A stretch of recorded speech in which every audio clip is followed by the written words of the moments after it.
Você já se perguntou por que algumas pessoas repetem os mesmos erros espirituais geração após geração? Por que famílias inteiras parecem presas em ciclos de rebeldia, esquecimento de Deus e consequente sofrimento? Existe um padrão oculto nas Escrituras que revela não apenas o problema, mas a solução definitiva para quebrar essas correntes invisíveis que aprisionam destinos. E essa revelação está escondida em um dos salmos mais negligenciados da Bíblia, um texto que os rabinos chamavam de o espelho da alma de Israel, e que arqueólogos e historiadores confirmam ser um dos registros mais precisos da jornada humana com o divino. Prepare seu coração, porque o que você está prestes a descobrir vai muito além de história antiga. Isto é sobre você, sua família e o chamado eterno de Deus, para quebrar ciclos e estabelecer gerações de bênçãos. O Salmo 106 foi escrito durante ou logo após o retorno do exílio babilônico, provavelmente entre os anos 450 e 400 a.C. Imagine a cena. Um povo que havia perdido tudo, sua terra, seu templo, sua identidade nacional, retornando para Jerusalém após 70 anos de cativeiro.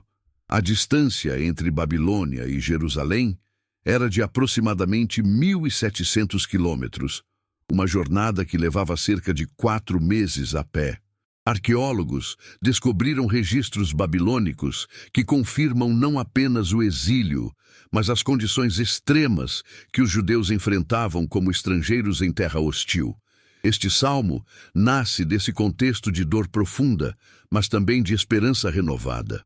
O autor, possivelmente um levita do coro do templo reconstruído, olha para trás e enxerga um padrão terrível. Israel repetiu o mesmo erro diversas vezes ao longo de sua história. Vamos mergulhar no texto completo. Aleluia! Louvai ao Senhor porque Ele é bom, porque a sua benignidade dura para sempre. Quem pode contar os poderosos feitos do Senhor? Quem pode anunciar todos os seus louvores? Bem-aventurados os que guardam o juízo e aquele que pratica a justiça em todo o tempo. Lembra-te de mim, Senhor, segundo a tua boa vontade para com o teu povo. Visita-me com a tua salvação, para que eu veja os bens de teus escolhidos, para que me alegre com a alegria da tua nação, para que me glorie com a tua herança. Nós e nossos pais pecamos, cometemos a iniquidade e procedemos impiamente. Nossos pais não entenderam as tuas maravilhas no Egito. Não se lembraram da multidão das tuas misericórdias, mas foram rebeldes junto ao mar, até no Mar Vermelho. Não obstante, ele os salvou por amor do seu nome, para fazer conhecido o seu poder. Repreendeu o Mar Vermelho, e este se secou, e os fez caminhar pelos abismos como pelo deserto, e os livrou da mão do que os odiava, e os remiu da mão do inimigo. E as águas cobriram os seus adversários, nenhum deles ficou. Então creram nas suas palavras e cantaram os seus louvores. Aqui está a primeira revelação chocante. A palavra hebraica usada para lembraram é zakar, que significa muito mais do que simplesmente recordar mentalmente. No contexto cultural judaico antigo, zakar implicava uma lembrança ativa, uma memória que gera ação, compromisso e fidelidade. Antropólogos culturais que estudam sociedades orais antigas explicam que para aqueles povos, lembrar não era um exercício mental passivo, mas um ato de lealdade contínua. Quando o salmista diz que os pais não se lembraram da multidão das misericórdias de Deus, ele está denunciando uma amnésia espiritual proposital, uma escolha consciente de desconectar-se da gratidão. Historiadores confirmam que no Egito, antes do Êxodo, os hebreus testemunharam as 10 pragas, cada uma delas um confronto direto com as divindades egípcias. Recentes escavações no delta do Nilo revelaram evidências de catástrofes que coincidem com o período aproximado do Êxodo, incluindo camadas de cinzas vulcânicas e sinais de colapso econômico súbito. O texto continua.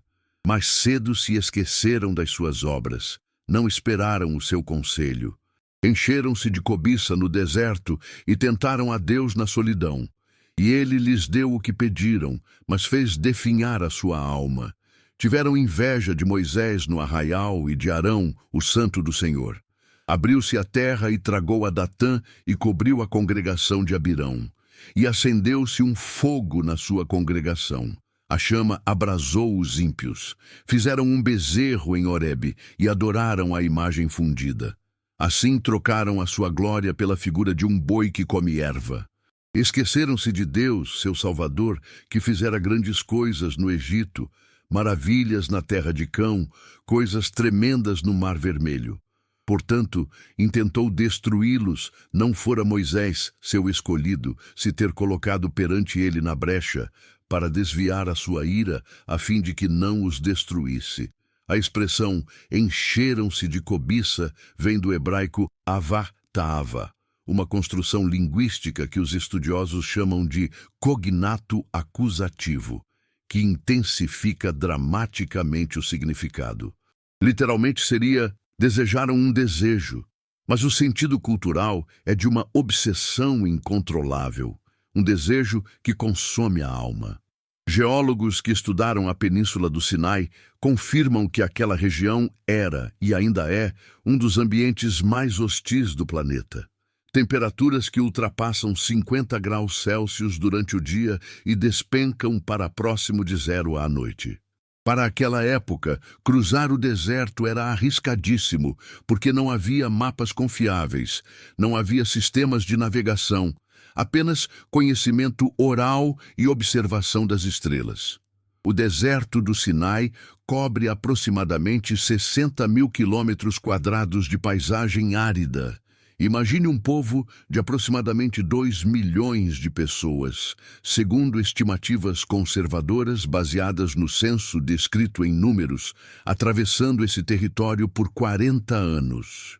Engenheiros calculam que apenas para fornecer água potável para essa população seriam necessários milhões de litros diários. Mas Deus proveu milagrosamente e, mesmo assim, eles desejaram voltar ao Egito. O salmo prossegue.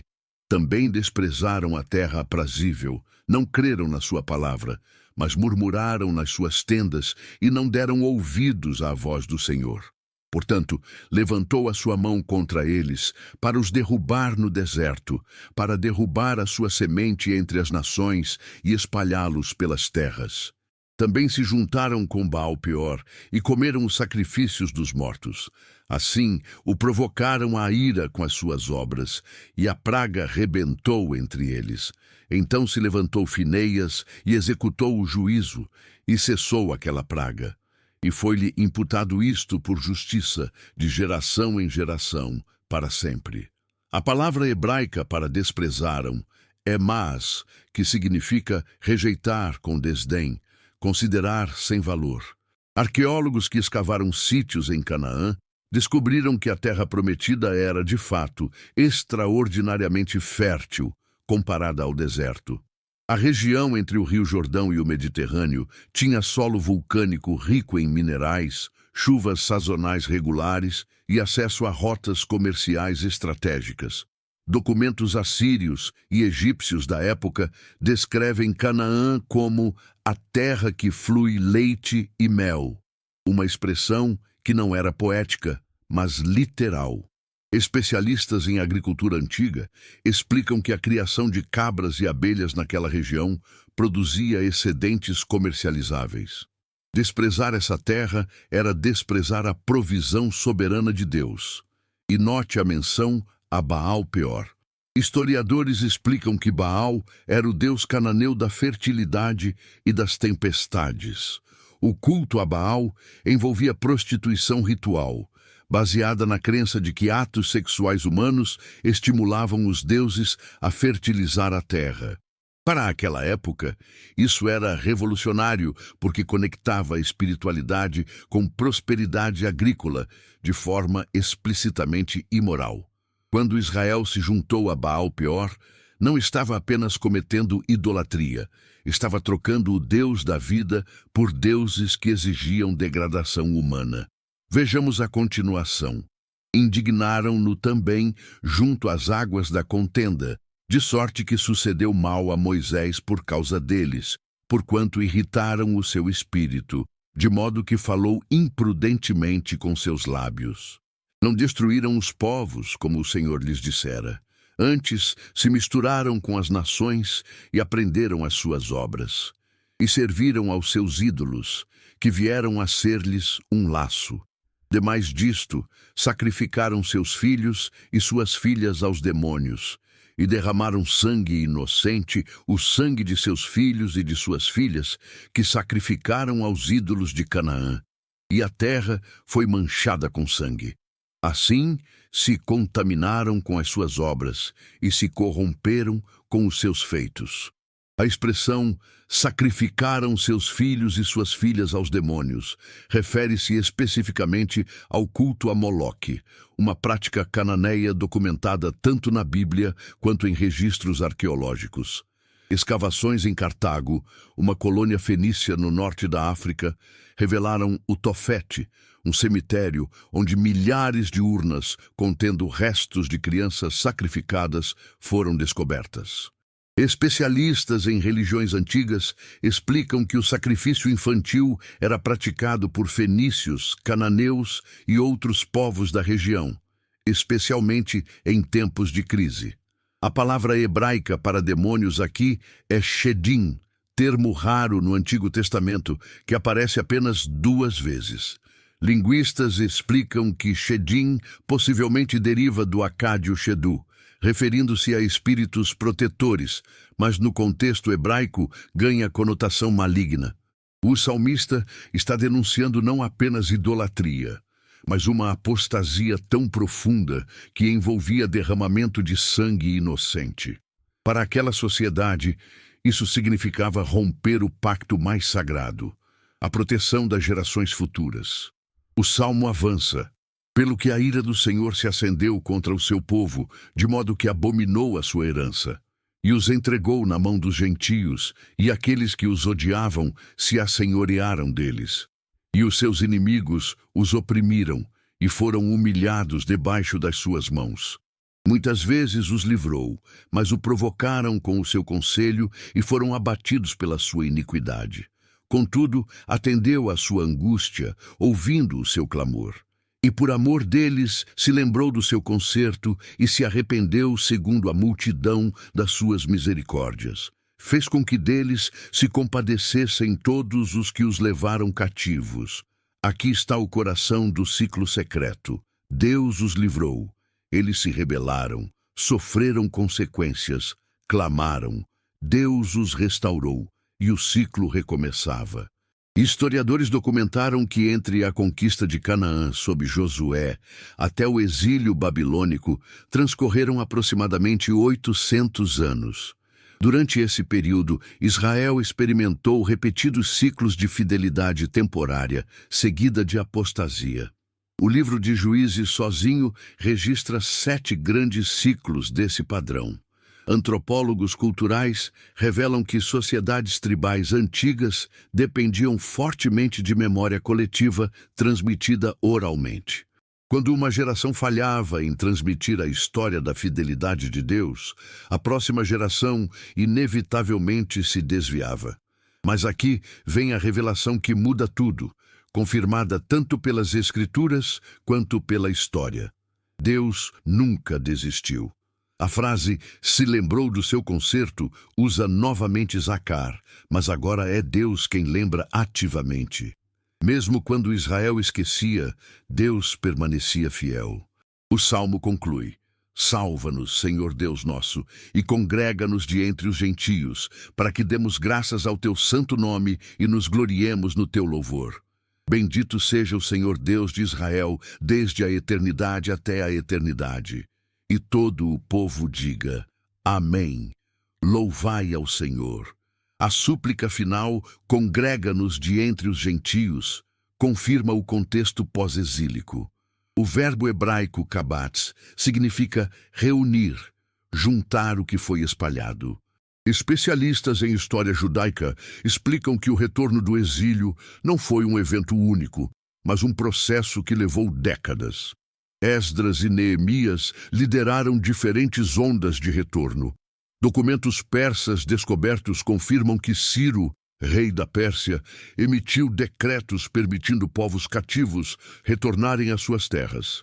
Isso era incomum para aquela época, porque impérios antigos geralmente mantinham povos conquistados subjugados permanentemente. Mas Deus usou até um rei pagão para cumprir sua promessa de restauração. E aqui está o que mais impressiona. Tanto a verdade espiritual quanto as descobertas modernas confirmam que o ciclo de esquecimento, rebeldia, consequência, clamor e restauração não é apenas história antiga. Psicólogos que estudam comportamento geracional explicam que padrões disfuncionais se repetem em famílias até que alguém conscientemente os quebre. Sociólogos documentaram como sociedades inteiras repetem erros históricos quando negligenciam lições do passado. A amnésia espiritual que o Salmo 106 denuncia é universal e atemporal, mas a solução também é eterna. Zacar.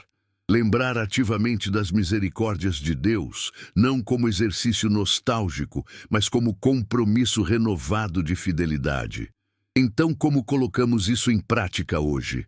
Primeiro, reconheça os ciclos em sua própria vida.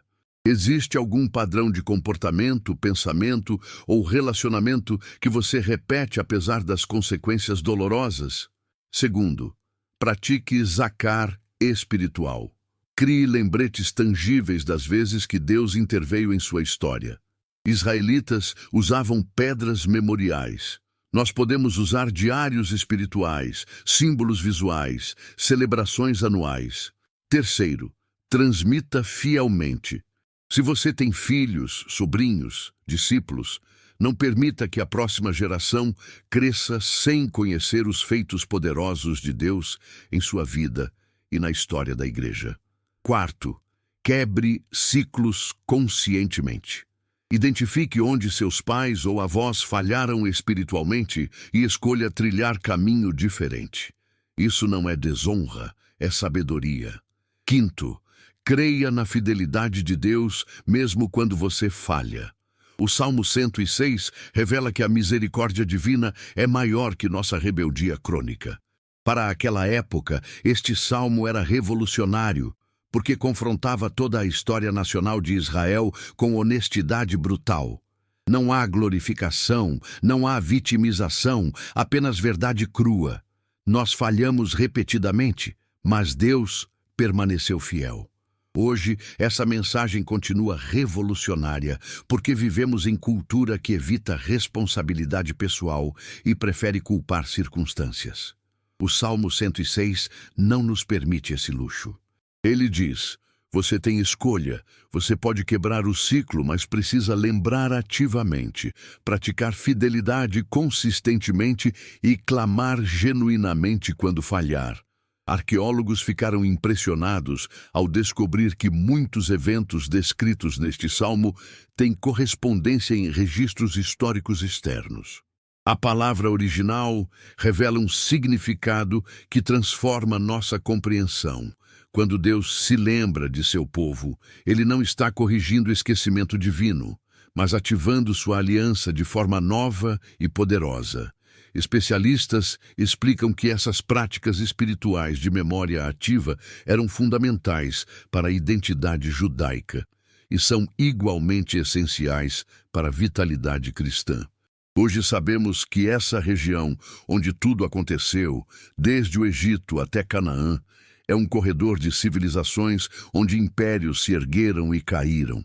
Mas a promessa de Deus a Abraão permaneceu inabalável através de 4.000 anos de história turbulenta. Se esta revelação histórica e espiritual tocou seu coração, como tocou o meu quando descobri essas verdades que Deus preservou através dos séculos, compartilhe com alguém que precisa quebrar ciclos destrutivos em sua vida. Amados, o Salmo 106 não é apenas história de Israel. É sua história, minha história, a história de toda a humanidade em busca de Deus. E a mensagem final é esta: por mais que falhemos, por mais que repitamos erros, por mais que esqueçamos suas misericórdias, Deus nunca esquece seu pacto conosco. Ele está esperando seu clamor genuíno, não para humilhá-lo, mas para restaurá-lo. Não para repreendê-lo, mas para redirecionar sua jornada. Não para destruí-lo, mas para reconstruir sua vida sobre fundamento inabalável de sua fidelidade eterna. Quebre hoje o ciclo que tem aprisionado sua família por gerações. Escolha zacar, lembrar ativamente, e deixe que essa lembrança gere obediência renovada, gratidão profunda e testemunho poderoso para as próximas gerações. Que a paz do Senhor Jesus Cristo, que quebrou o maior de todos os ciclos, o ciclo de pecado e morte, inunde seu coração e estabeleça sua casa sobre a rocha inabalável da fidelidade divina. Que você seja o ponto de virada em sua linhagem, aquele através de quem Deus escreve nova história de bênçãos contínuas e obediência persistente. E que todo o povo diga amém, para a glória do Deus Pai, que permanece fiel mesmo quando somos infiéis, porque Ele não pode negar a si mesmo. Louvai ao Senhor.